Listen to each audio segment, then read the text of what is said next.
These videos might be derivative, but at least you can't say I'm making them for the views. So yeah, why not? Rank a director whom I actually had for the longest time. Only seen a few movies. But over the last couple of weeks I basically watched everything that he ever did. Well, not the documentaries, everything has a limit. If it is funny that he did 2 Bob Dylan ones. And no matter how famous, maybe people will realize that he does more than mafia flicks now.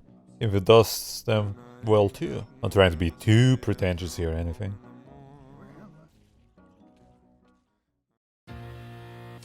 His feature-length debut, if I trust Wikipedia as much as kids did before they got even too lazy to copy past that for their essays. But not that, more topical jokes aside, I will channel my nostalgia for the old and the young, in a more productive way. By actually saying that for all my fears, this kinda first movie actually was really great. For all the montages, the fun dialogue about films, the art, cinema, thematics, and black and whiteness or grayness of it all. It felt a lot more modern than I thought, or I guess showed how old some things really are. And I guess it was good enough to get a quasi-sequel, but we'll talk about that later. I got to hand over my contrarian license, cause I will have to agree with the flow on this one. This is one of Scorsese's weaker movies, and it really does show in many ways. Still, it already has not only some of his signature wackiness, but also some really iconic scenes that still make it be an okay whole package. And maybe even have some things that could make it greater for others, but generally not for me.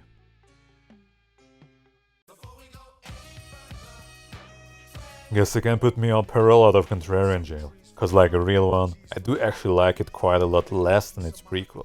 I don't know, maybe just cause Johnny Boy became so obnoxious that it started impending on the movie. Or, I don't know, it's hard to put into words. It's good, but something was lacking. Still had a lot of great stuff, so I think saying it's just okay would be too harsh. And I think it really does feel a whole level higher than Boxcar Bertha, volume power scale Mufas, without Doom. One reason why I even thought about something like watching all the movies of a famous director who's considered at least 2% artsy was so I wouldn't have to say something potentially obviously false to anybody that actually knows their stuff. So yeah, I think this movie kinda invented or is the proto Little Miss Sunshine like, and even if it isn't, it's a good and funny movie, especially when the ending didn't go the route I feared it would with declaring the third guy, who had angry wants to be irredeemable evil or something. Cause let's be real, the kid was kinda being a piece of shit. And also with the girl saying weird, so just a common thing and the whole J. Roy thing, him saying it was supposed to be an overused cliche? Or I don't know, maybe it was some AI demon nonsense after. Come on, do I even need to say anything? If you know, you know. Man, watching it just thought, that's where Trigon got its best side villain from. Still a fun movie, and with all the music I kinda have to love it. Yet it kinda felt like it was lacking something. And guess Scorsese dealing with his Freudian inferiority thing, something was just not as compelling as it probably felt. So just good, not great, sadly. I'll be honest, it may have ranked high if I hadn't watched it with a friend who wanted to talk and share YouTube clips all through it. So I couldn't concentrate on it as much as I wanted to. I can't win them all. Still seemed to be a good movie, so it is what it is. And also interestingly, the only other black and white one, I think. I didn't forget something obvious like I always do. With a brain so big it gets cut by definition.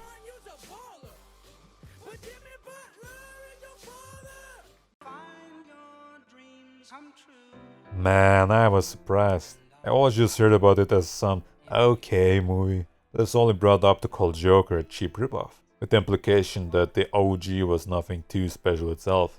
But shit, how wrong could I be? Because even if I actually like Joker, and Joker 2 be mad with me together, this shit is another level. Even on another level than near all other Scorsese movies. So, Esther. Man, just the whole ending is so perfect, and with how it becomes kinda more and more tiny, the less the joke and irony of it all gets better. Just all the way one can read it on how one in the end kinda is the king of comedy in more ways than one in the whole movie. And it's a fun flick, but also one about a kinda reconciliation of it all, like all comedies have to be, even if it has a kinda tragic tone to it all, especially if you can really get it. It not being a dream is sadder than reality. It was interesting watching it, at first feeling kinda not into it, yet with the absurdity and Kafka-esqueness getting higher and higher, just pulls you in more and more, even if the fear of castration gets tiring a bit like. We get it, all movies are autobiographical. It's director, so yeah, don't tell on yourself that much, man. Even if I didn't like it as much as the previous entry, it had a similar feeling of having a stronger, more enjoyable second part than the first. Still, I don't know, something felt off about it. Maybe that's the reason Tom Cruise didn't become Scorsese's obsession like DiCaprio will later. But either way, seeing the old guy get his groove back was a fun, gut-feel story, especially with him confronting the monster he so callously created. Also, it's like a sequel to some other movie. Kinda interesting, but not enough to defeat my laziness. Truth be told, I have too much to say about this one to just put it into this cheap ass listicle video. But yeah, it was actually less blasphemous than I expected. And just different in general. I think I once read somewhere that basically the whole movie was just the whole devil fantasy scene of Jesus getting saved from the cross and living a quote-unquote normal life. But this is more the climax of the whole story and all the other stuff in it. Still, not to sound too Bible-thumping to scare any audience I have, I mean, not really, you know what I mean. I think personally I saw it as a candidate of what-if scenario of how the modern self-declared neurotic good man will fare with such a responsibility. A man who would just get caught in the loop of admitting his humility, his pride for itself, till it's all span fast in the news sack. You know the whole, oh, I know that my goodness is actually just showing how self-obsessed I am with being better, as is admitting this, and this, and this, and this, and this. Yet with all this, it still had a lot of powerful scenes and interesting stuff. But by the same token, it showed how, even if ironically hard to believe it is for probably most of you, the whole biblical narrative has its strength and gets diminished easily by trying to expand or rethink. But who am to convince somebody in this silly YouTube video? But either way, is all the self-loathing narcissist people pleasers in the world can relate to the temptation of getting the cross removed, to live without care for others, or the feeling of needing to do something greater than oneself. It sadly is just the temptation of the devil.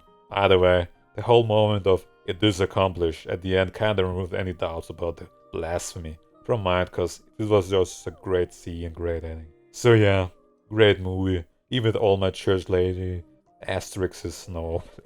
Or also, I first thought, nah, this is too embarrassing to say out loud, and that I've used the little shame I had to not say it. But after, come on, literally having this scene, yeah, it's kinda solid Corona gospel. Man, kill me. I kill you for hearing this. Come on, who doesn't like Goodfellas? Probably his most iconic and known movie. One of the few I have seen before all this. But like the second half, I remember getting into hospital during the start of my university years. For some reason and randomly catching it on some TV they had there. But yeah, rewatching as a whole, what more can be said? Great movie, even if just calling it great might be controversial in its own way. But to be honest, it was lacking something to be more than that. Well, I guess a good fella being great is more than enough for anyways. I don't know, does it work as like some pound? I probably not. Remember that Simpsons parody?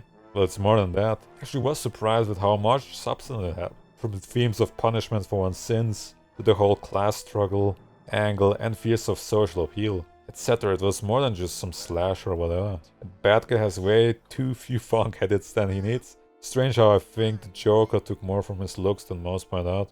Maybe it's that obvious that nobody even has to say it, like, you know. You have such a beautiful voice.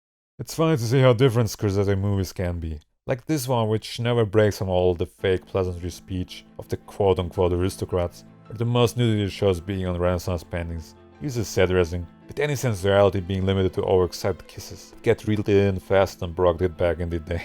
Man, his hair must be more chopped than the guy that fought Tyson.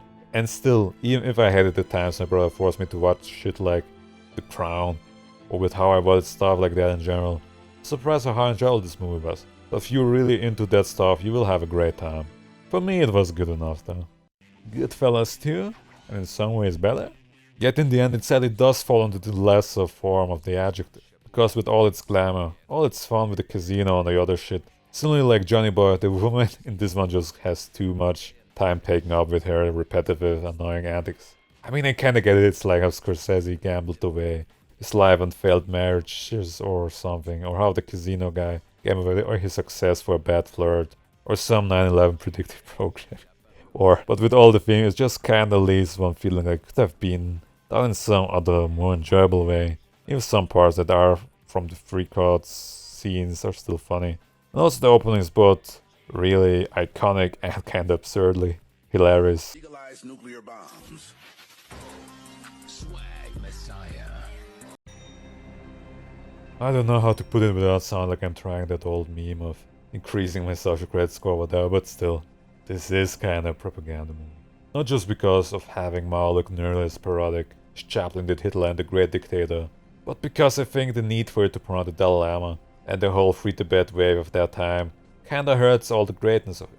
The music, Senior and probably Stealth want to do a Jesus Charlotte movie, but fear of standing on the second rake, you know what I mean? Yeah, it all doesn't get as much as it could. Because yeah, seeing this quasi-divine child have to deal with actually embracing the tenet of his religion of letting actually go, I mean, at first was characterized with his eternal want of owning things, was really interesting. As is the idea of kinda, to be true to his religion, it has to end. Something that could be forced as a secret reading of the whole movie. With the quasi-religious Reds being the fulfillment of the praised end of it all. Even of the endless cycle of reincarnation the Dalai Lama hypocritically engages in by preaching that, oh, you're gonna go away, haha, but not me. I don't know, but maybe my anti-Buddhism comes through too much, because I watch too much Soul Eater, if you know, you know. Still, it was a good movie, just because of everything else was really nice. Change of scenery, you know. The music, the everything, it's like a nice movie, good movie, but not great. Man, I was really positively surprised by this one. Really liked it. It was both a feel-good movie, while also having that whole macabre, yet interesting world and tone to it all. Just the scenes with the one paramedic where I laughed, especially the goth Satanist quasi-resurrection scene. But in all, just, man, really a good movie. I've never put it into S tier. But the kind of cheesiness and bad anime tragic flashback feeling of his vision of the poor, homeless girl he couldn't save. This is one of the few examples in this movie that bring it back down. Not to the death, but just to being great. As ironically is, on the other end of the spectrum, the too artsy, shocking scene is used as a metaphor or visualization of the whole character arc. Because I get what it means, but still kinda, I don't know, maybe it's just my stuff, I just don't. I don't know, I didn't like the depiction. I mean, it's cool now, but you know what I miss. Either way, great movie, and probably the best of all the ones in that Great Fear. But still not S tier, sadly. Already wrote quite a lot about it, so yeah, I won't stretch the video any longer. I'm just gonna say, great movie, and you can read it here. Yeah! I just like planes. I do not love them as much as some friends do. It's still just fun to see so much of them by a great director. And also interesting that it is kinda a counterpart to Miyazaki, and The Wind Rises in more way than one. But yeah, just the scenes of his OCD were heartbreaking enough, but maybe I'm just too crip enough to relate. I don't know.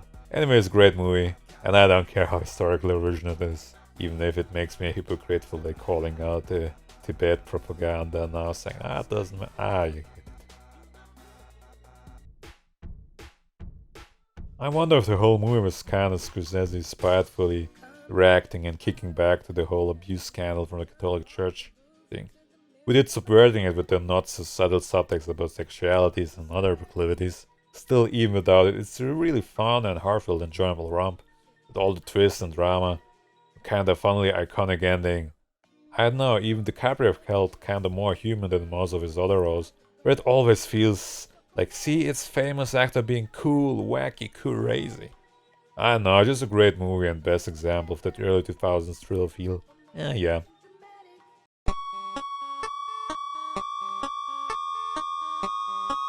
Another example of Scorsese doing something out of his wheelhouse, but still drifting it better than the so-called experts. Because instead of being the boring standard kid tragedy drama movie, it actually gets more and more interesting. Especially with all the old film nostalgia, how it has the good message for kids of even tragedy maybe leading to something meaningful. Actually, I don't know, because yeah, a standard movie would have had the robot write some secret message from his dad about some evil cabal to kill him or something. So yeah, either way, a worthwhile movie, even without any 3D glasses. And I think we have an old 3D TV got it right. I kinda remember that for some time this movie was like everywhere. De facto become the modern Scorsese movie, with everybody loving it. Oh no, everybody. So yeah, I had to feel kinda meh about it. Like, don't get me wrong, it had a lot of fun scenes and all, yet at the end it just felt hollow. Even the ending with him giving those speeches I felt kinda okay. And even the debauchery was better done in Hangover. Even that had some scenes that I wish I had never seen, man. Boy, when I watched it a few years ago, I used to say, that guy, man, what a piece of shit. Repenting after fucking up all the time, and immediately doing the same bullshit again and again and again. But then I figured out what mirrors are. So yeah, good movie just because of that. Forgive us all cause we ain't shit. At least that is a fertilizer and lets stuff grow. Remember watching it with my brother and dad a few years ago, and the latter being bored and annoyed by it. Oh great, another gangster. And it kinda is, but at the same time I felt it was kinda both a critique and subversion of it. As well, even more autobiographical than usually for Scorsese. And that's saying a lot. Alter, doing it for the family, leaving him an old abandoned man that will be soon forgotten by the world, as much as he's rejected by that family. While now letting go of his fear of death, wanting that door to be open even though all his life led him to it. I don't know, maybe it's all trite and cliche, but it kinda resonated with me. Also rip Jimmy Hoffa. To spice it up, let's call it S-Rank too. Maybe I'm just saying it cause it's the only one of his movies I saw in the cinema. Like man, I thought it would be a shame if he died, and never did. This is great on its own, even if I think I don't really want to rewatch it again.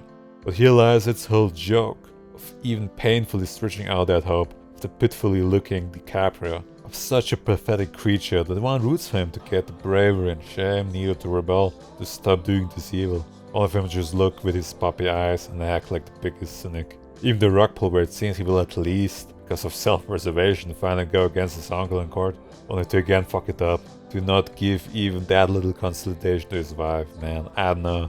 Added the crew crime hint, calling everyone out for just being entertainment watching vultures.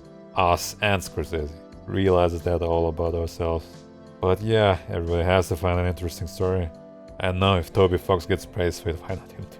And the even more depressing angle that, if we consider that all Scorsese films are autobiographical, from the temptation of him feeling he has to sacrifice everything to make his movies, to the less hubristic, Catholic guilt from his other ones like the first, that now Scorsese sees himself as a pathetic cowardly selfish man that keeps on poisoning and poisoning his wife, his audience, his movies, for years and years, and always turns back at the opportunity to finally break free from it all, only to repent by showing it all while admitting he can't change. Sad, pathetic, but somehow too relatable to condemn fully. And hopefully Scorsese's movies are more than the self-admitted propaganda and voyeurism he sees them as itself, at least partly, in some moments. Or at least that's what I tried to show with this list.